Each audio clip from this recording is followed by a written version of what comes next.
Muy queridos hermanos y hermanas, una palabra para glosar este hermoso evangelio de los 10 leprosos, que también hemos visto que recuerda la primera lectura de otro leproso, el general Naamán de Siria, un hombre poderoso, un hombre de prestigio, pero padecía una enfermedad incurable, la lepra. Para la mentalidad judía, la lepra era una enfermedad que desgregaba la comunión. El leproso no podía vivir en la ciudad, tenía que alejarse, estaba condenado a la soledad, estaba condenado a vivir en la miseria, a vivir de la limosna.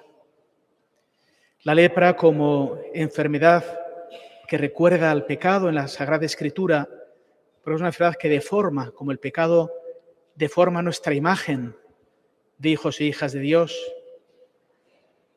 El pecado que nos separa los unos de los otros levanta los muros de la división y de la incomprensión.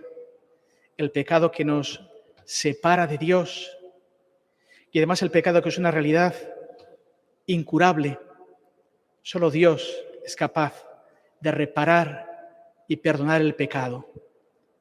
En primer lugar, tanto los 10 leprosos como Naamán el sirio eran conscientes de su enfermedad. Muchas veces hoy en día no somos conscientes de esta carencia, no somos conscientes de esta enfermedad que nos hace daño al alma y al cuerpo. En segundo lugar, tienen confianza en el Señor. Naamán tiene confianza en el profeta Eliseo y estos 10 leprosos gritan a Jesús: Jesús, Maestro, ten compasión de nosotros. Y tanto el profeta como Jesús les ordena hacer algo muy sencillo. En el caso de Naamán, que se vaya a lavar al río Jordán. Y en el caso de los leprosos, que vayan a presentarse al sacerdote. Aunque Naamán al principio protesta, dirá, pero ¿no son mejores los ríos de mi tierra, mucho más caudalosos que este riachuelo del Jordán? Pero obedece a la llamada del Señor. Sería un segundo elemento a considerar, la obediencia de la fe. Nos cuesta mucho obedecer. Pensamos que lo sabemos todo y nos dejamos poco aconsejar. Naamán al principio se revolvía, también los leprosos quedarían pues un tanto defraudados, pero obedecen al Señor. Y el Señor, por medio de Naamán, la primera lectura, y él mismo, por mediación de los sacerdotes, sana profundamente su enfermedad. Y como le dirá Jesús al leproso que vino a dar gracias, tu fe te ha salvado. Siempre me martillé en la cabeza esa frase de Jesús: cuando vuelva el Hijo del Hombre, ¿encontrará fe en la tierra? ¿O pensamos que somos capaces de resolverlo todo, de que la vida está en nuestras manos, de que el futuro de las naciones está en nuestros esfuerzos, cuando nuestra vida siempre está en las mejores manos, que son las manos de Dios? Y por último quisiera detenerme en el agradecimiento.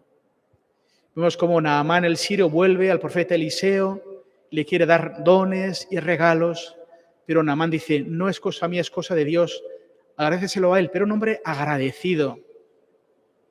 En cambio vemos que de los 10 leprosos, solo uno volvió a agradecer el gran don que le había hecho el Señor. Y además nos dice la Escritura que era un extranjero. ¿Cuánto falta en nuestra vida vivir en el agradecimiento? ¿Cuánto debemos cada día honrar al Señor con nuestro agradecimiento? Porque tantos son los dones que nos dispensa y nos concede cada día. El don de su palabra, de su Eucaristía, de la comunión de la Iglesia, de nuestras familias, el don de la creación, el don de la salud, de la educación, del trabajo, tantos dones que cada día recibimos y quizá no somos capaces de agradecerlos mínimamente al Señor como este leproso que era extranjero. Hoy pedimos al Señor que seamos conscientes de nuestras carencias y de nuestros pecados, que los presentemos con confianza al Señor porque Él desea sanarlos, desea hacer de nosotros criaturas nuevas. Ojalá obedezcamos por amor los caminos que Él abre ante nosotros y cuando experimentemos su amor, su misericordia y su salvación que operan cada día en nuestras vidas, ojalá nuestra vida sea un cántico de agradecimiento y de alabanza. Así lo pedimos esta tarde por intercesión de la Virgen María. Que así sea.